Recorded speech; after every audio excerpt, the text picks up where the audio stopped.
Hi folks, welcome to the Prepared Homestead. This is Travis. Thank you all for stopping by to watch. Yes, I switched up my green screen. You guys seem to be getting a kick out of that, and that's okay. I've noticed it a few times when I do videos. For some reason, it seems to look like that there's a green screen, but as usual, it's not a green screen. Anyway, so I've got kind of a mixed bag of things to talk about. I do this every once in a while for you new viewers. Oh yes, hands dirty. So this is just kind of a thing I do every once in a while where I take all these random crazy things and try to put them together and show that it's not a bunch of coincidences going on. It's not just random weird stuff going on, but it's, I believe, more handwriting on the wall, more things happening that's just solidifying this belief that many of us have that we are living in some really troubled times, and we should be continually preparing ourselves, becoming more self-sufficient, building community of like-minded individuals, you know, making connections, building relationships with people that we can help each other out, because I'm a firm believer that we're headed into some pretty troubled times for a while, and we don't know how long that's going to last. It's a cycle that humanity, that nations, cultures, they go through every once in a while. And I think that we are at that time.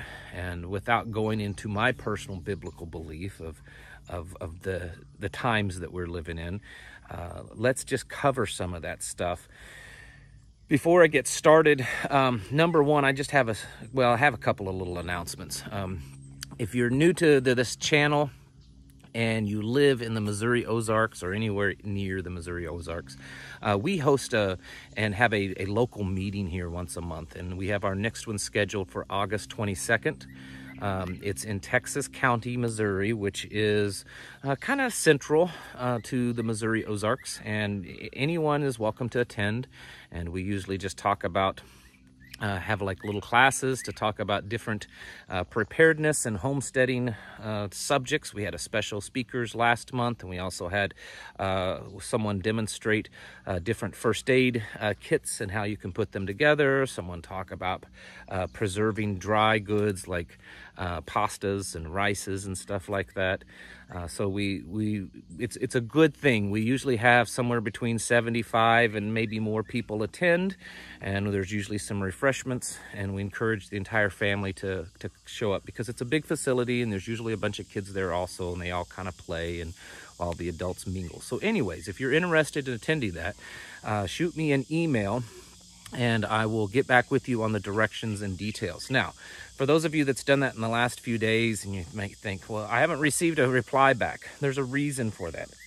We have zero internet here at the house right now.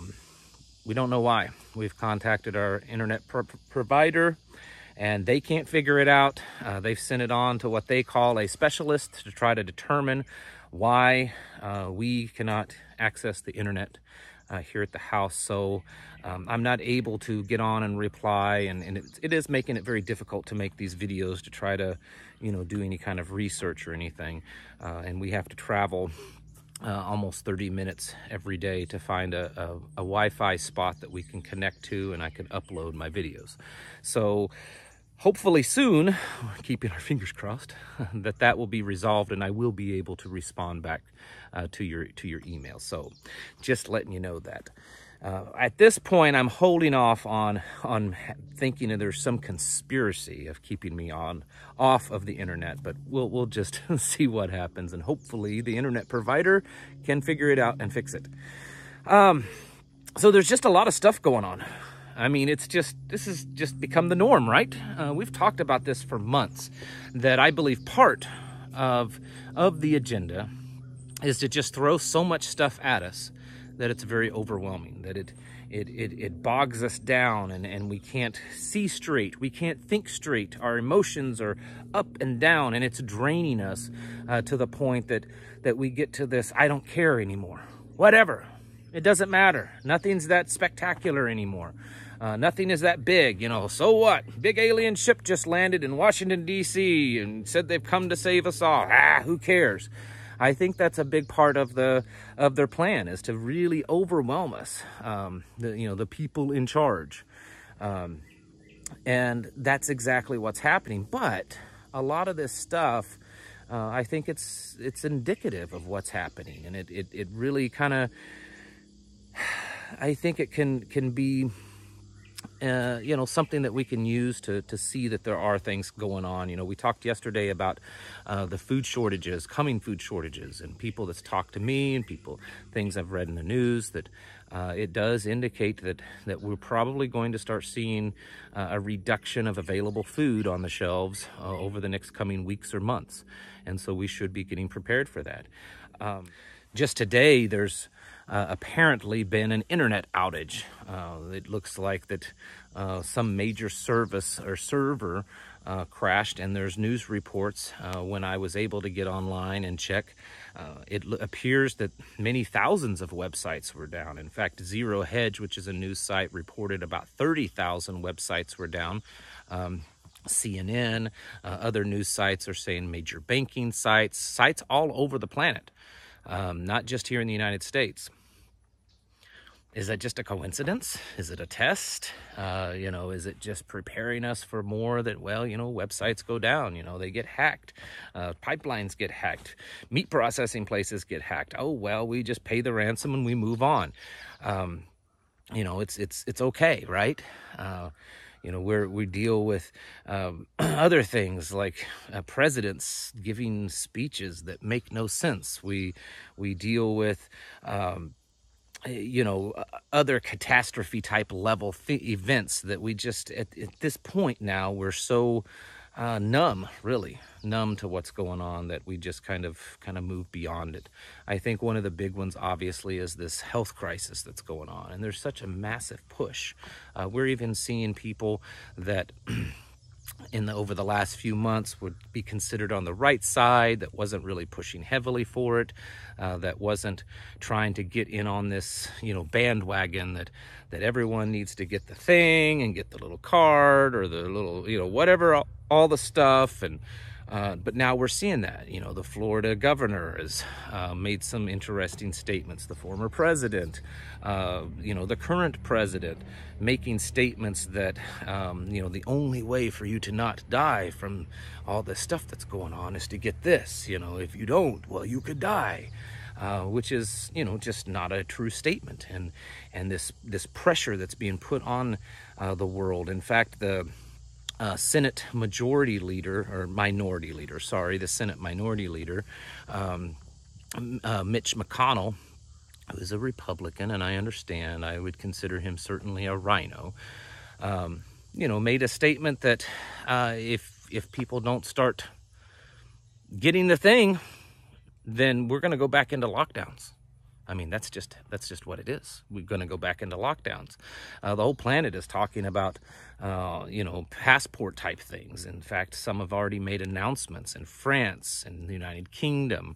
The Prime Minister of the UK has said, people just need to get used to the fact that a lot of the things that people do, a lot of the services, a lot of the activities that people just take for granted and do are going to come with restrictions that you have to have the thing, okay?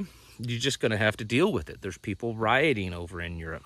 And then today, or I don't know if it's today, but in the last few days, this video came out in Australia because apparently they're going under basically massive lockdowns that does kind of look like martial law. So I'm going to play this clip and just kind of let you watch it.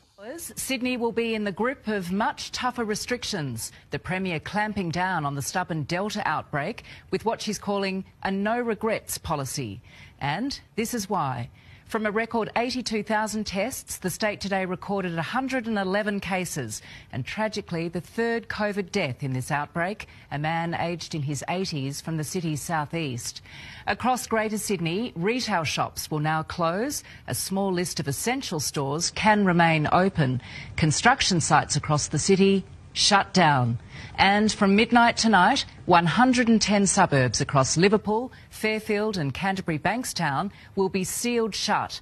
That's 900,000 residents who can't leave their area, even for work. That's right. We're going to lock everyone down. Secure all these neighborhoods, all these hundreds of thousands of people. You're going to be able to move. You're not going to be able to do anything that you want. You can't go to work. You can only go to very limited places for short amounts of time, all because, well, a few people are positive. And then, aside from that, then we go into stuff like, oh, the moon is wobbling now.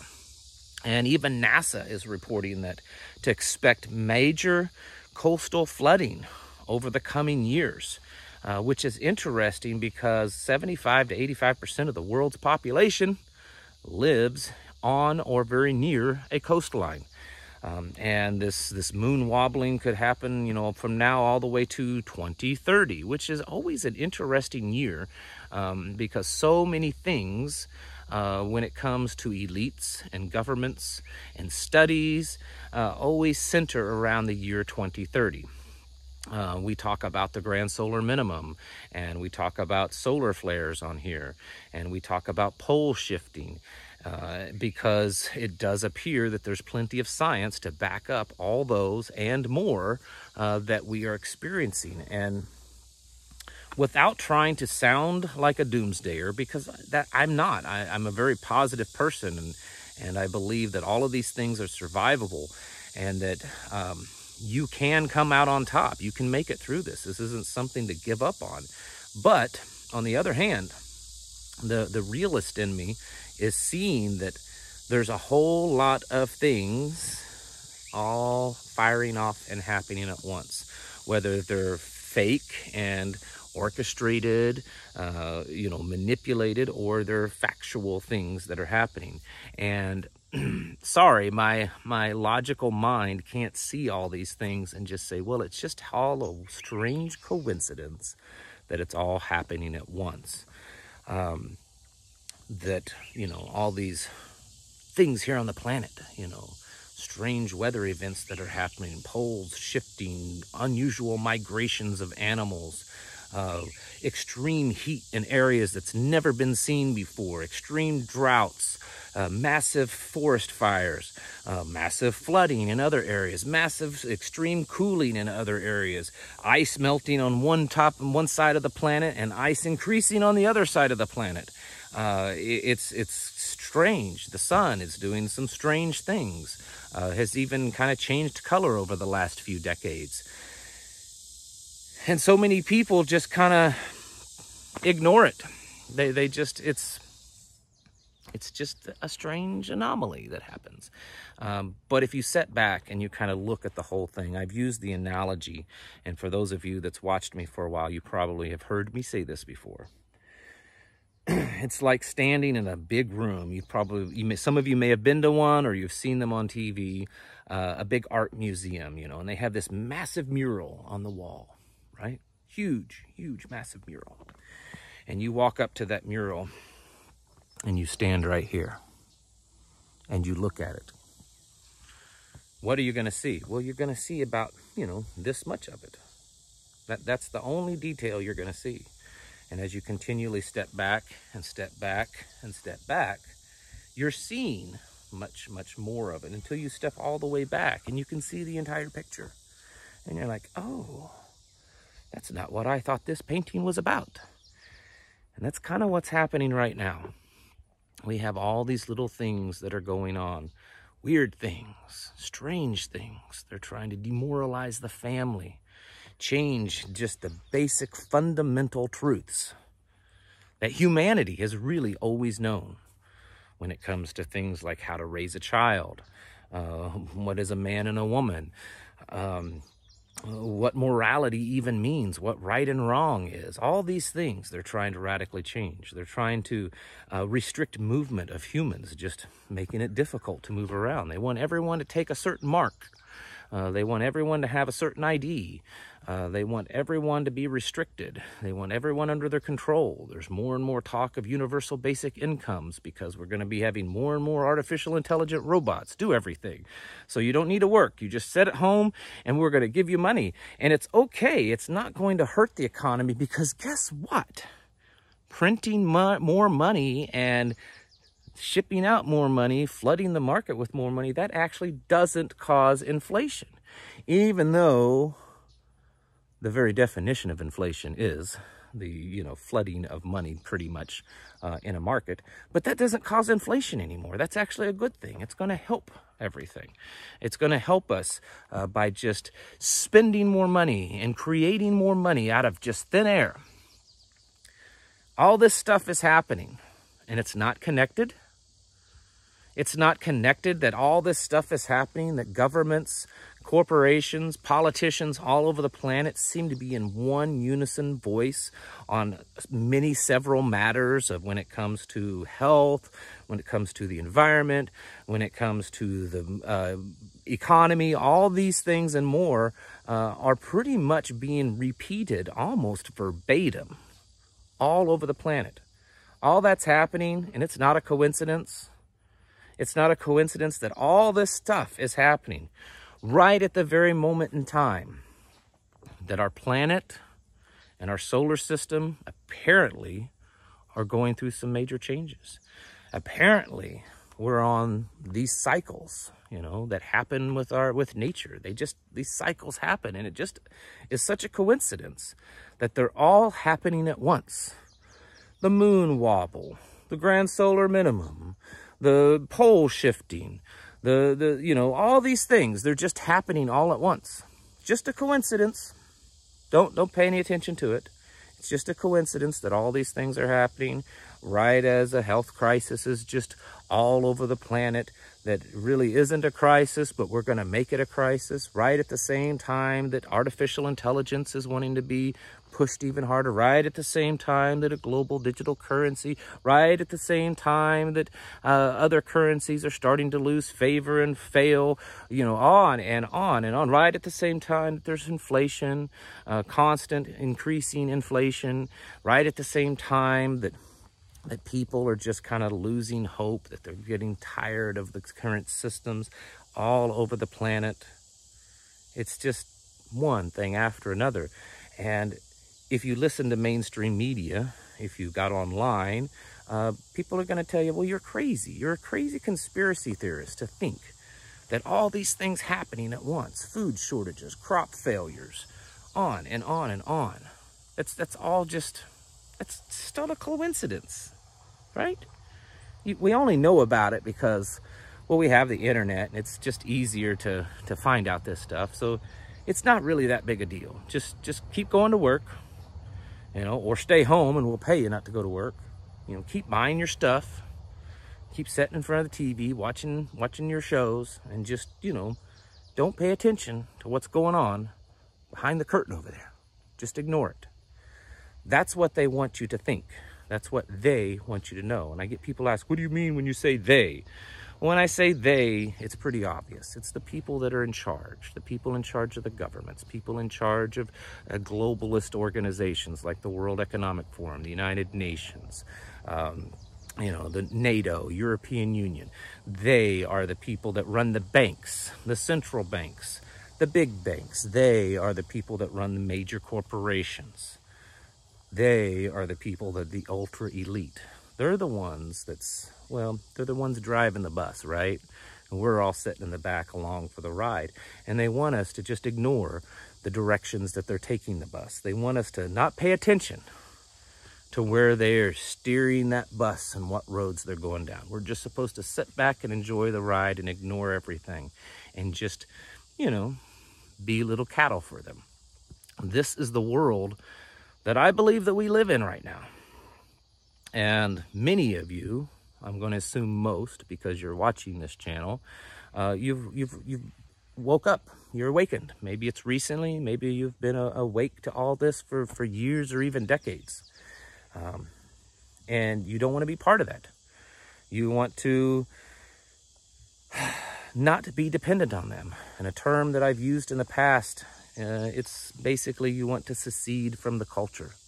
You don't want to be part of that. You don't want to be part of that, maybe for religious reasons, maybe for moral reasons, maybe for self-sustaining reasons. You don't want to be part of that. You want to have your own freedoms. You want to be in charge of your own life. You want to not be dependent upon the immoral systems that are being created around you. And there's nothing wrong with that. But the way to do that, aside from a spiritual ways to do that, aside from really the mental strengthening, is to prepare and to become more self-sufficient. I don't just advocate stocking up on food. That's important. Having certain equipment like water filtration. And for those of you that are interested in water filtration, you can click on a link below for Berkey, Big Berkeys. They're the industry standard on home gravity-fed water filtration. We use them here. But my shameless plug there, there's other things you can do. You need to be growing your own food. You need to be raising your own food. You need to be learning old techniques, old skills that's been lost.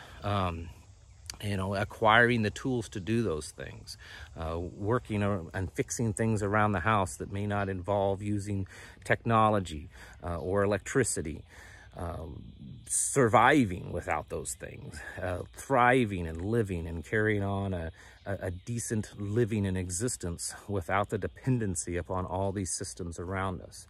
Because a couple of things are quite likely to happen. Either number one, these systems are going to fail. And when they fail, what are you left with? The food supply system, energy and utility systems, heat, water, electricity, things like that.